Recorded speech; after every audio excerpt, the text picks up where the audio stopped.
You just need this 10-in-1 Hamilton Beach electric pressure cooker for all your cooking needs now. Let us make an easy vegetable korma today.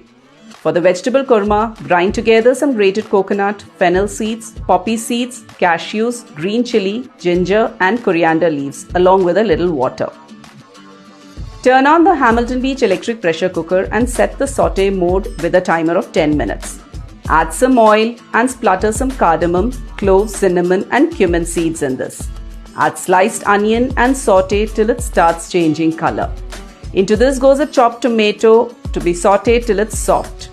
To this, add the ground coconut paste along with salt, turmeric, coriander, red chili and garam masala powder and saute it all together till it starts releasing oil. Add chopped vegetables of your choice like potato, carrot, cauliflower and green peas. Saute this for a minute and add a cup of hot water to this and mix well. Close the Hamilton Beach electric pressure cooker and select the high pressure mode and set the timer to 3 minutes. High pressure cooking cooks the food 70% faster while retaining the flavors. Once the cooking is done, use the one-touch steam release button to safely release the steam and stop further cooking. Flavorful and hot vegetable korma is ready to be served. And if you're busy or stepping out, just use the delayed start option and you will have delicious piping hot food ready for you at mealtime.